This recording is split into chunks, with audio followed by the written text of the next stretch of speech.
안녕하세요. 저는 이투스 247 강주 동구 남구점에서 가탐 영역 특기 지구과학 선생님으로 근무하고 있는 장원석이라고 합니다. 여러분들에게 왜 이렇게 영상을 남기게 되었냐면 올해 가탐 영역은 어떻게 오답 정리해야 되고 어떻게 또 공부를 하며 어떻게 정리해야 되는지를 영상으로 남기기 위해서 이렇게 여러분들을 찾아뵙게 되었습니다. 이제 본격적으로 오답 정리를 어떻게 해야 되는지에 대해서 설명해 주도록 하겠습니다. 여러분들 오답 노트 당연히 중학교, 고등학교 때 정리해 봤을 텐데 어떤 정확하게 무슨 룰이 있거나 그런 건 아니지만 여러분들은 제 방법을 따라 했으면 좋겠어요.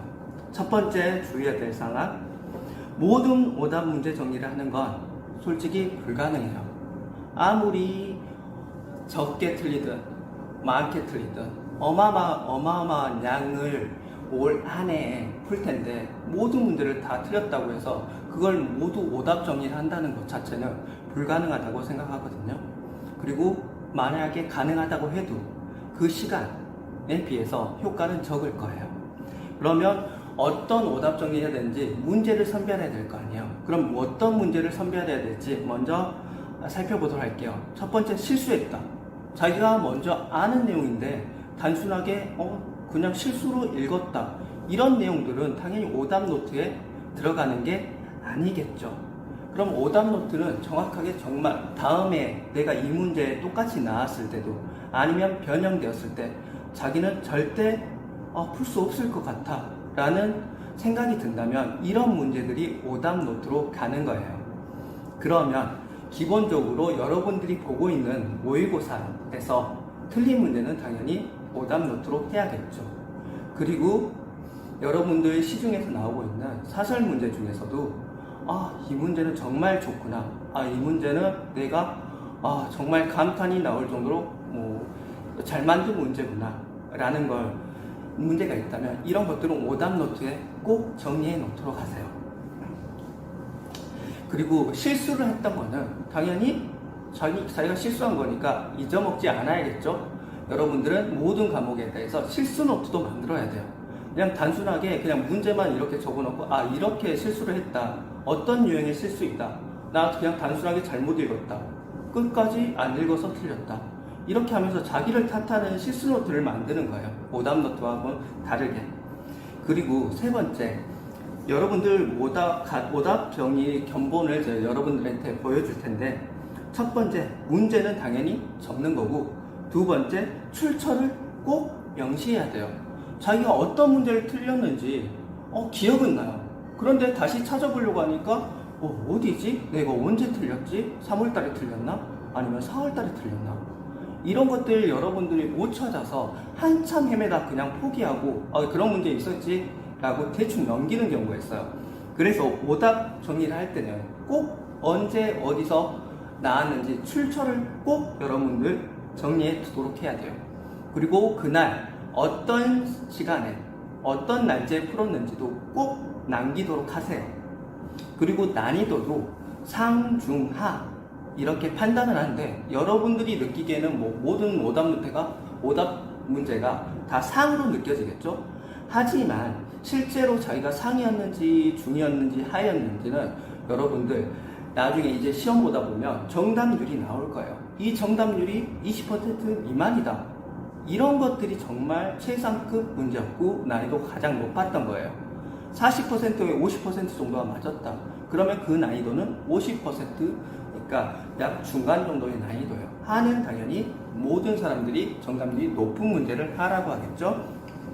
그래서 이런 부분은 정답률까지 보고 상, 중, 하 난이도를 체크해 보는 거예요. 그러면 선생님이 정리해 놓은 견본에 보면 정답 및 해설을 볼까요? 첫 번째 보면 바로 어떤 정답에 대해서 해설을 하지 않아요. 그럼 첫 번째 어떤 거에서 저는 적어놨냐면 저는 1호 개정 해설서를 보면서 이 문제에서 원하는 성취 기준을 적어놨어요. 여러분들은 수능을 보기 때문에 수능에는 어디까지 알아야 된다라고 하는 성취 기준을 꼭 제시해줘요.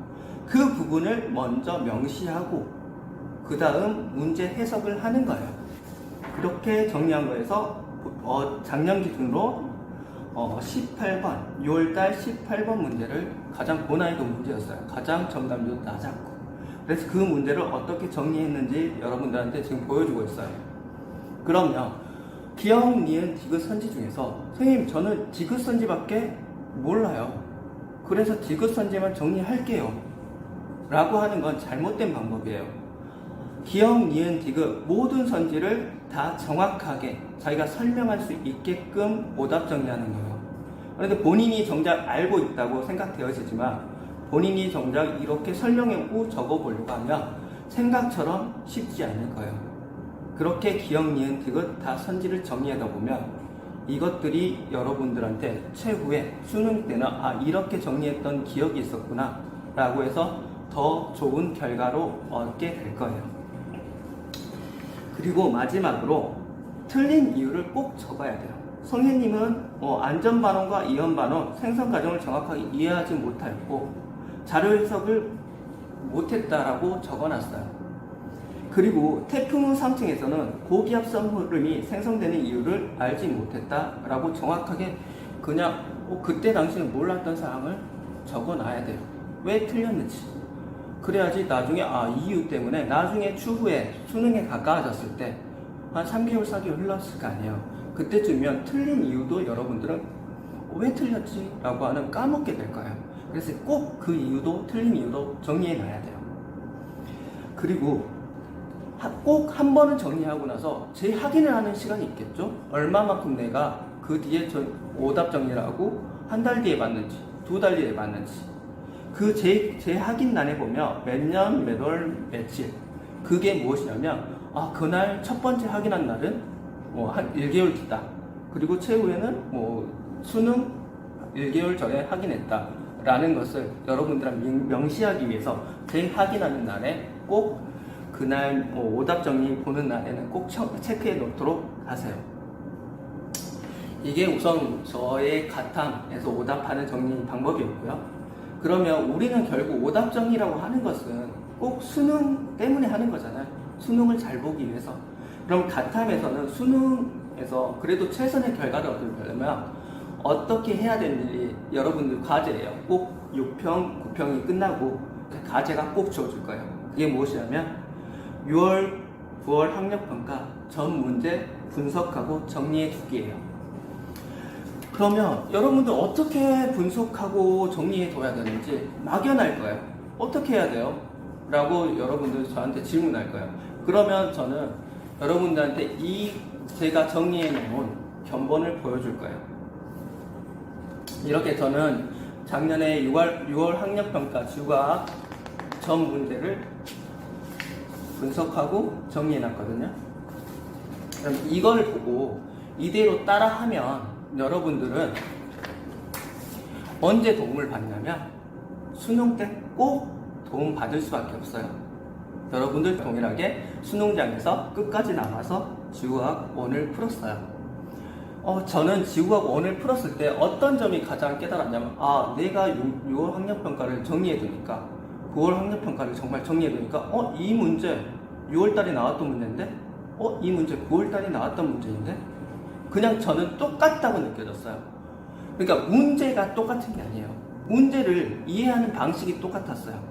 그 활용하는 방법도 똑같았어요. 그런데 바로 저는 왜 그렇게 바로 알아챘냐면 이렇게 저는 정리해놨기 때문에 바로 알아챘어요. 그리고 문제 푸는 속도도 엄청나게 빨랐어요. 그래서 그러면 여러분들이 의심할까봐 어떤 문제가 동일하게 동일한 원리에 의해서 나왔는지 여러분들한테 바로 보여주도록 할게요. 이 화면을 보면 작년 6월 20번 문제예요. 20번 문제도 초고난이도 문제였거든. 초고난이도 문제였어요. 대부분의 학생이 정말 잘못 이해했고 잘못 대답해놨어요. 그런데 이 원리는 단순했어요. 그냥 엘니뇨 라니뇨에서 구름의 두께가 두꺼워지면 얇아지면 어떻게 변하는 거지? 이라고 하는 걸 판단을 하면 쉬운 문제였어요. 그런데 이번 수능에도 20번 동일한 문제가 똑같이 나왔어요. 그리고 9월 학평에서 20번 문제 고지자격을 이용해서 어떻게 지각이 움직이고 있는지에 대해서 묻는 문제였어요. 이 문제의 원리를 정확하게 알았다면 이번 수능에서도 오답률이 높았던 17번 문제, 12번 문제를 여러분들 쉽게 풀이할 수 있었을 거예요. 이런 이유 때문에 똑같이 동일한 문제들이 반복하고 있어요. 6월 그리고 9평에서. 그리고 작년 기준에서는 고지자기 문제에서 지각의 이동은 주의 깊게 다루고 있지 않은 파트였어요. 그래서 시중의 문제를 보면 지각을 이동하는 방법에 대해서 이거에 대해서 많은 문제를 만들어 내지 않았고 그냥 기출에서만 단순하게 회전한다 이렇게만 나왔어요. 하지만 9평에서 여러분들에게 수능에서 낼지도 모르겠어 라고 20번에 실어놨던 거예요. 그래서 꼭 여러분들 수능 꼭 대박나기 위해서는 6월 합평 그리고 9월 합평 끝나고 제가 했던 경보처럼 모든 전 문제를 분석하고 정리해주세요. 그리고 꼭 수능장 들어가기 전에 이 문제를 정리해놓은 자기만의 정리장을 꼭 보고 들어가세요. 그러면 여러분들 과탐 대박 날 거예요.